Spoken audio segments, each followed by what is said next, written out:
திரையுலக நண்பர்களுக்கும் பத்திரிகை நண்பர்களுக்கும் முதல்ல என்னுடைய பணிவான வணக்கத்தை தெரிவிச்சுக்கிறேன். சினிமால நடிகரா இருந்து முதன்முறையா முதலமைச்சரானவர் புரட்சி தலைவர் எம்ஜிஆர் அவர்கள். ஆந்திரால சினிமால இருந்து நடிகரா இருந்து முதலமைச்சரானவர் மரியாதைக்குரிய மாண்புமிகு NTR காரு அவர்கள். இன்னைக்கு அவருடைய பிறந்த நாள். இன்று NT ராமராவ் அவர்களின் பிறந்த நாள்.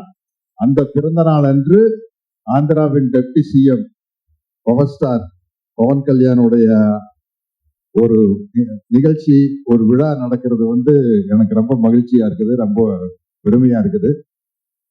இவனுக்கு எப்படா தெரியும் NTR சாரோட பர்த்டே இன்னைக்கு அப்படின்னு கேக்குறீங்களா? எனக்கு யார் சொன்னாங்க தெரியுமா? போன்ல மெசேஜ் வந்தது. வாணிஸ்ரீ மேடம் சொல்லியிருக்காங்க. நான் வசந்த மாளிகை படத்தினுடைய தீவிர ரசிகன். பாரு, பூபதி ராஜா சார் வந்திருக்காரு. அந்த படத்தினுடைய வசனகர்த்தா பாலமுருகன் சார். வசந்த மாளிகை படம் பார்த்துட்டு யாராவது கிட்ட பேசணும்னு எனக்கு ஆசை. எனக்கு ரொம்ப பிடிச்ச படம். அப்போ சச்சு மேடம் என்கிட்ட சொன்ன, நான் சொன்னேன், நேற்று வசந்த மாளிகை படம் பார்த்தேன் மேடம் அப்படின்னு. அப்படியா, நம்பர் கொடுக்குற, வாணிஸ்ரீ கிட்ட பேசுங்களேன் அப்படின்னாங்க. அப்போ வாணிஸ்ரீ மேடத்துக்கிட்ட போன் பண்ணி பேசி அந்த படத்தை பத்தி பேசி நிறைய ஈவெண்ட் விஷயங்களை பகிர்ந்துக்கிட்டோம். அவங்கதான் இன்னைக்கு மெசேஜ் அனுப்பியிருக்கிறாங்க NTR சாருடைய பர்த்டே அப்படின்னு. ஸோ இன்னைக்கு அது ஒரு கோஇன்சிடென்ஸ், ரொம்ப சந்தோஷமா இருக்குது. உண்மையிலேயே ரத்ன சார் பிரமாதமா பேசினார். அவருடைய ஃபீலிங்ஸ் எல்லாம் சொன்னாரு. இந்த படம் நிச்சயமா மிகப்பெரிய அளவுல வெற்றி அடையும். என்னன்னா, நாங்க நடிச்சுட்டு வைக்கல, எனக்கு தெரியல, நாங்க எல்லாம் ஒரு சின்ன சின்ன கேரக்டர் பண்ணிக்கிறோம், அவ்வளவுதான். ஜோதி கிருஷ்ணா எங்கிட்ட லேப்டாப்ல கொண்டு சீன் காட்டினார். எப்படி எடுக்க போறேன்னு. நான் உண்மையிலேயே ரத்ன சார், ஈன்ற பொழுதில் பெரிதிரவுக்கும் தன் மகனை சான்றோர் என கேட்ட தாய் அப்படிங்கிற இடத்துல தகப்பன்னு நீங்க போட்டுக்கலாம். அந்த அளவுக்கு ஜோதி கிருஷ்ணா பிரமாதமா அந்த சீனை காட்டினாரு. நான் சொன்னேன், எப்படி ஜோதி இது என்னன்னு கேட்டா, அப்புறம் அவர் போய் அப்பதான் ஃபாரின்ல போய் படிச்சுட்டு வந்த விஷயத்தை எல்லாம் சொன்னாரு.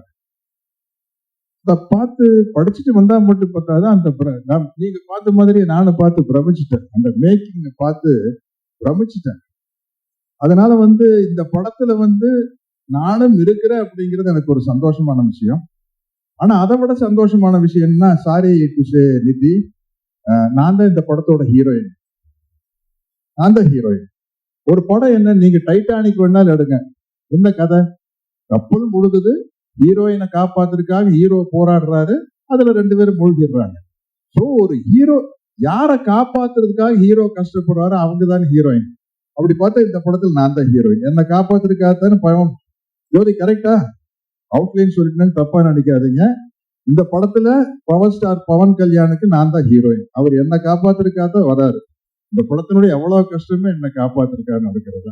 அதனால இப்படி ஒரு பிரம்மாண்டமான படத்துல நான் ஹீரோயின் நடிச்சதை பத்தி ரொம்ப பெருமைப்படுறேன்.